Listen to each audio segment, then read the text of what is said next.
ఇంకా 13th చాప్టర్కి వచ్చేసరికల్లా నిన్న నేను మీకు ఎక్స్ప్లెయిన్ చేస్తూనే అపోస్తుల కార్యాల్లో 17వ అధ్యాయంలో ఒక సందర్భాన్ని నేను మీకు తీసుకొని ఎక్స్ప్లెయిన్ చేయడం జరిగింది.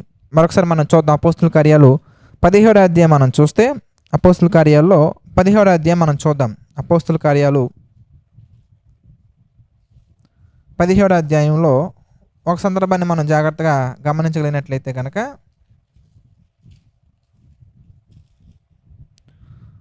32వ వచనం నుంచి మనం చూద్దాం. అపోస్తుల కార్యాలు 17వ అధ్యాయంలో 32వ వచనం నుంచి మనం జాగ్రత్తగా గమనించినట్లయితే, మృతుల పునరుద్ధానమును గురించి వారు విన్నప్పుడు కొందరు అపహాస్యము చేసిరి, మరికొందరు దీని గురించి నువ్వు చెప్పినది ఇంకొకసారి విందుమని చెప్పిరి. అలాగుండగా పౌలు వారి మధ్య నుండి వెళ్ళిపోయాను. అయితే కొందరు మనుష్యులు అతన్ని హత్తుకొని విశ్వసించిరి. వారిలో అని మాట్లాడుతూ, సువార్తను మనం ప్రకటించినప్పుడు, సువార్తను మనం అనేక మంది యొక్క దృష్టిలోకి మనం తీసుకెళ్ళేటప్పుడు ఎన్నో రకాల ఆటంకాలు వస్తూ ఉంటాయి. ఆ ఆటంకాలను ఎదుర్కొని మనం కనుక సువార్త ప్రకటించిన తర్వాత అక్కడ నుండి వచ్చే రిజల్ట్ ఎలా ఉంటుంది అనగానే, ఎక్కడ మనం సువార్త ప్రకటించినా కానీ 3 రకాల వ్యక్తులు మనకి ఎదురవుతారు.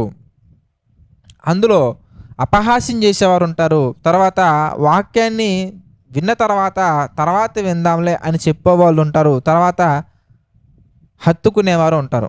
యేసుక్రీస్తు వారిని విశ్వసించి హత్తుకునేవారు ఉంటారు. ఈ 13వ అధ్యాయం అంతా మనకి ఏం కనబడుతుందంటే, యేసుక్రీస్తు వారు మాట్లాడుతూ 13వ అధ్యాయం 1వ వచనం నుంచి మనం చూద్దాం. మత్తయి సువార్త 13వ అధ్యాయం 1వ వచనం నుంచి మనం గమనించినట్లయితే, ఆ దినమందు యేసు ఇంట నుండి వెళ్ళి సముద్ర తీరమున కూర్చుండెను. బహు జన సమూహములు తన యొద్దకు కూడి వచ్చినందున ఆయన దోణి ఎక్కి కూర్చుండెను.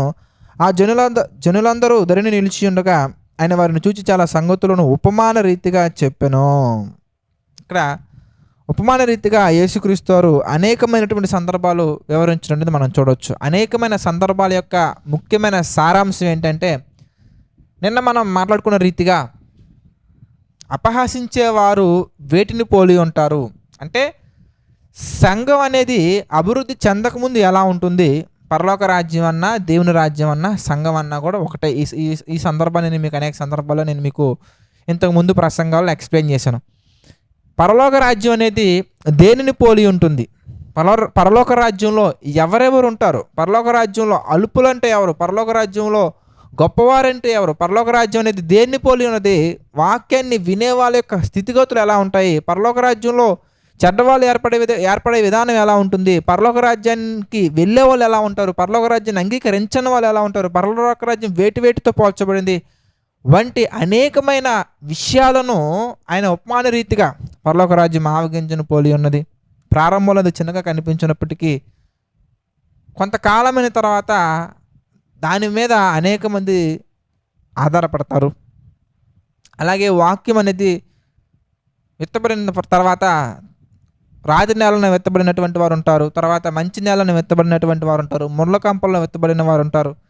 ఈ విధంగా అనేకమైన ఉపమానాలు తీసుకొని ఆ ఉపమానాల యొక్క భావాన్ని ఆయన ఎక్స్ప్లెయిన్ చేస్తూ అనేకమైన సంగతులు వారికి ఇది మిస్ అవ్వలేదు అనే కాన్సెప్ట్ లేకుండా, ఇది మిస్ అవ్వలేదు అనే పదం రాకుండా అనేకమైన విషయాలను చాలా చక్కగా అందులో మాట్లాడిన ప్రతి ఉపమానం మనకి క్లియర్గా డీటెయిల్గా అర్థం కావాలంటే, నేను ఈరోజు చదివించినటువంటి అపోస్తుల కార్యాలు 17వ అధ్యాయంలో 32వ వచనం దగ్గర నుంచి మనం మాట్లాడుకున్నటువంటి సందర్భాలు కనుక మీరు జాగ్రత్తగా మీరు ధ్యానించినట్లయితే మీకు చాలా చక్కగా చాలా క్లియర్గా మీకు ఆన్సర్స్ అనేవి వచ్చేస్తాయి. సో ఇది నేను డీటెయిల్గా ఎక్స్ప్లెయిన్ చేస్తూ మీకు సెషన్ నేను ఎక్కువసేపు ఎక్స్టెండ్ చేయాలని నేను అనుకోవట్లేదు. కనుక మీకు చాలా చక్కగా అర్థమవుతుంది. మీరు చదవండి.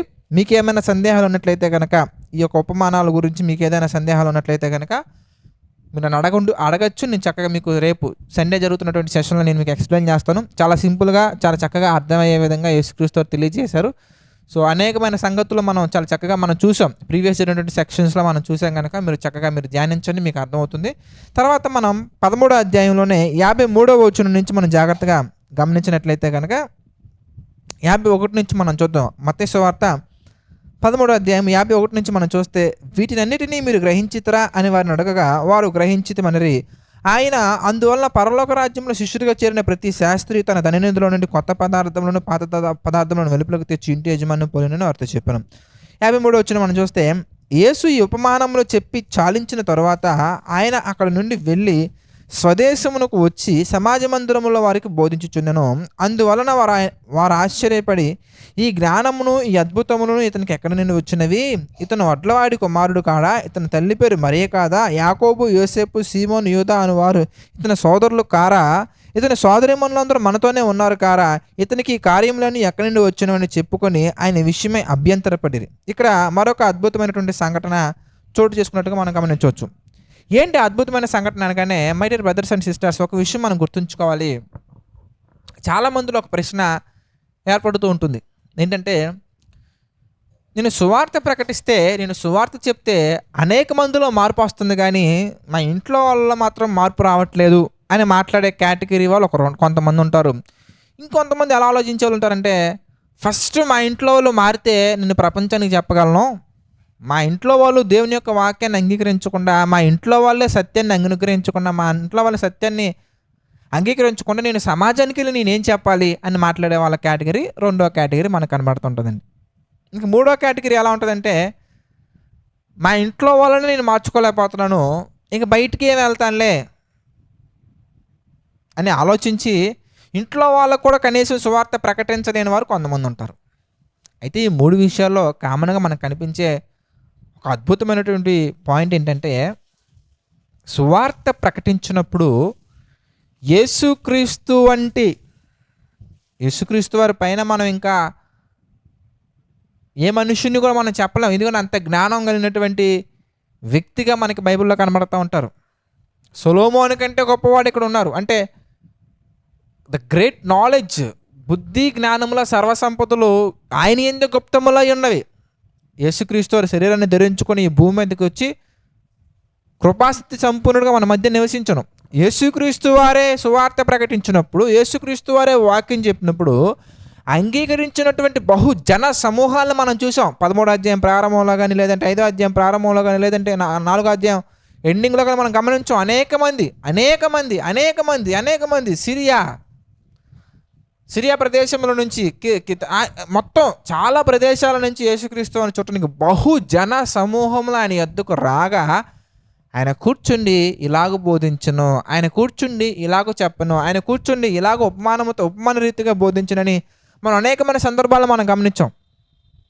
అయితే మరి యేసుక్రీస్తు వారు సువార్త చెప్తుంటే అంతమంది విన్నారు కదా, మరి వాళ్ళ ఏరియాలో వాళ్ళ ప్రాంతంలో వారు మాత్రం ఎందుకు అభ్యంతరం వ్యక్తపరిచారయ్యా అనగానే మనకి అక్కడ యేసుక్రీస్తు వారు చక్కటి సమాధానం మనకు తెలియజేస్తున్నారు. ఒక విషయం మనం గుర్తుంచుకోవాలి, ఏంటంటే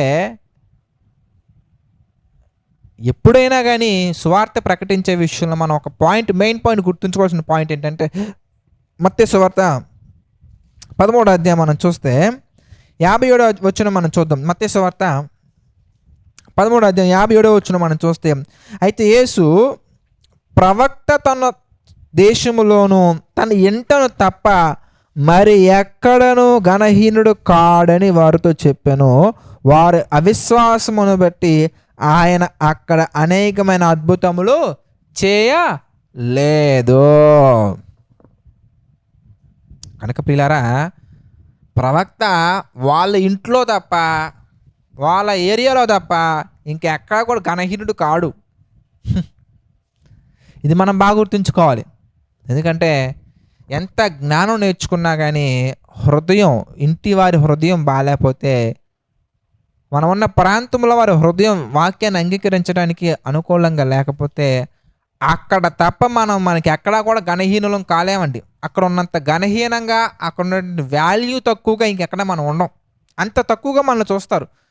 ఏది మాట్లాడినా కానీ, ఎంత చెప్పినా కానీ, ఏం చేసినా కానీ, వాడింట్రా వాడు, ఒరే వాడు వాళ్ళ అబ్బాయి కదా, వీళ్ళ అబ్బాయి కదా, ఏంట్రా అలా మాట్లాడుతున్నాడు అని మన గురించి తక్కువ చూపు చూసేవారే ఉంటారు, మన గురించి తక్కువగా మాట్లాడేవారే ఉంటారు. కనుక అలాంటి మాటలు మనం విని, నేనున్న ఏరియాలోనే ప్రకటించలేకపోయాను, మా ఇంట్లోనే నేను చెప్పలేకపోయాను, మా సొంత చెల్లిగా చెప్పలేకపోయాను, మా సొంత తమ్ముడిగా చెప్పలేకపోయాను, మా అన్నయ్యకి చెప్పలేకపోయాను, మా అమ్మకి చెప్పలేకపోయాను, మా నాన్నకి చెప్పలేకపోయాను, నేను ఎందుకు సువార్త చెప్పడం, నేను దేనికి పనికిరానని చెప్పేసి డిప్రెషన్లోకి వెళ్ళాల్సిన అవసరం లేదు. ఎందుకంటే యేసుక్రీస్తు వారు చక్కటి ఉదాహరణ మనకి కళ్ళ ముందు పెట్టారు. ఎందుకంటే యేసుక్రీస్తు వారు ప్రకటిస్తేనే వాళ్ళ ఇంట్లో ఉన్నటువంటి వారు మొదట్లో అంగీకరించకుండా ఉన్నట్టుగా మనం గమనించవచ్చు. యేసుక్రీస్తు వారి సోదరులుగా పిలువబడుతున్నటువంటి యూద, వీళ్ళే మొదట్లో అంగీకరించినట్టుగా మనం గమనించవచ్చు. అలాగే ఆయన ఉన్నటువంటి ప్రాంతంలో వాళ్ళు అంగీకరించకుండా ఉన్నట్టుగా మనం గమనించవచ్చు. వారి అవిశ్వాసాన్ని మనం చాలా చక్కగా చూడవచ్చు. కొంతకాలం తర్వాత దేవుడు మార్గాన్ని తెరిస్తే, కొంతకాలం తర్వాత దేవుడు ద్వారాలు తెరిస్తే మేబీ తెలుసుకునే అవకాశాలు ఉంటాయేమో, కానీ బట్ నేటివ్గా అంటే కామన్గా మనం ఆలోచిస్తే, ప్రాక్టికల్గా మనం ఆలోచిస్తే వాళ్ళ దగ్గర మనం చాలా తక్కువగా ఉంటాము. ఎవరి దగ్గర తక్కువగా ఉంటామంటే మన ఇంటి వారి దగ్గర, మన సొంత వారి దగ్గర. మనకెంత జ్ఞానం ఉన్నా కానీ, మనకెంత దేవుని జ్ఞానం ఉన్నా కానీ, మనం దేవుని వాక్యాన్ని ఎంత గొప్పగా ప్రకటించగలిగినా కానీ, దేవుని యొక్క విషయాలు ఎంత గొప్పగా వివరించగలిగినా కానీ, మనం అక్కడ తప్ప ఇంకెక్కడ కూడా ఘనహీనులుగా ఉండలేం. ఎందుకంటే అనేక మంది మన యొక్క విషయాలు అంగీకరించినప్పటికీ మన సొంత వారు మాత్రం మనల్ని అంగీకరించే విషయంలో అభ్యంతరాలు తెలియచేస్తారు. 1, 2 కాదు, అనేకమైన అభ్యంతరాలు తెలియజేస్తారు.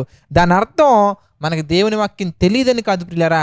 దాని అర్థం మనం సువార్త చెప్పడానికి పనికిరామని కాదు ప్రియులారా. దాని అర్థం మనం దేనికి ఉపయోగపడమని కాదు ప్రియులారా. దాని అర్థం ఏంటంటే మనం వాళ్ళ దగ్గర పుట్టి ఉన్నాం కనుక, మనం వాళ్ళ మధ్యలో పెరుగున్నాం కనుక, మనం వాళ్ళ చుట్టూ ఉన్నాం కనుక, మన వ్యక్తిగత జీవితాన్ని వాళ్ళు చూస్తున్నారు కనుక. ఇంకా డీటెయిల్గా మనం ప్రభు చిత్తం మీద మనం ఆలోచిద్దాం. ఎందుకని ప్రవక్త తన ఇంటిలో, తన సొంత దేశంలో తక్కువగా ఉంటాడనే విషయాలు మనం ప్రభు చిత్తం మీద తర్వాత మనం చూద్దాం.